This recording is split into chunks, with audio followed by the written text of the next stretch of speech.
करता हूँ। तो आज हम सीखेंगे घनमूल निकालना, यानी आपके सामने एक घनमूल है, आपको बताना पड़ेगा ये किस संख्या का क्यूब रूट है।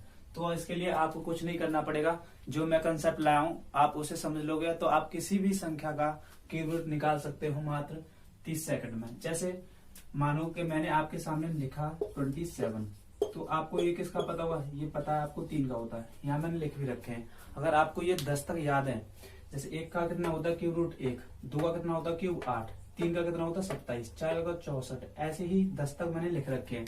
अगर आपको 10 तक क्यूब याद है यानी घन याद है, तो आप क्यूब रूट निकालने में मात्र 30 सेकंड कर सकते हो। जैसे 27 का मैंने निकाल लिया 3। तो यही सीखने के लिए आप देखते हैं हम कैसे सीखते हैं। तो चलिए हम अपने सवाल की तरफ चलते हैं। तो सबसे पहले मैंने यहाँ पर एक क्यूब रूट लिख रखा है, आपको बताना है कौन सी संख्या का क्यूब रूट है।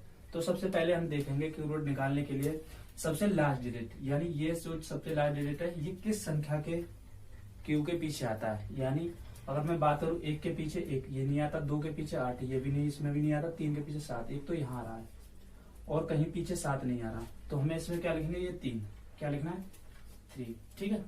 अब ये क्यूब रूट है तो आपको ये 3 डिजिट बाद वाले छोड़ देने हैं, ये पहले 3 डिजिट देखने हैं। 804, 804 किस क्यूब रूट संख्या के बीच में आता है।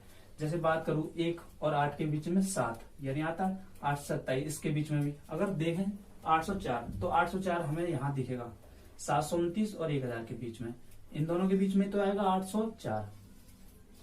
तो आपको कुछ नहीं करना, आपको ये 2 स्क्वायर मतलब क्यूब रूट है क्यूब, इनमें से आपको सबसे छोटी वाली संख्या लेनी है यानी 9। तो ये किसका हुआ 93 का। आप निकाल के भी देख सकते हैं।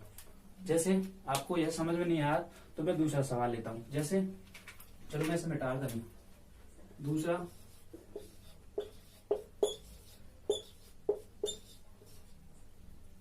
आप ये बताइए ये किस संख्या का क्यूब रूट है। तो आपको निकालने का वही तरीका है जैसे मैंने अभी बताया था। तो आपको कुछ नहीं करना, सबसे पहले लास्ट डिजिट देखना है, यानी 3 किस किस क्यूब के पीछे आता है।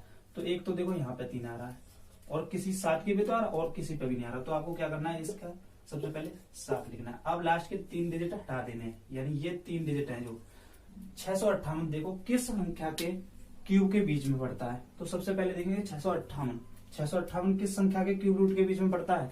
तो देखो 658 यही तो पड़ेगा 8 और 9 के बीच में, इसमें से आपको छोटी संख्या लेनी है, यानी छोटी संख्या। तो ये किसका होगा 87 का क्या हुआ क्यूब रूट। आप इसे निकाल के भी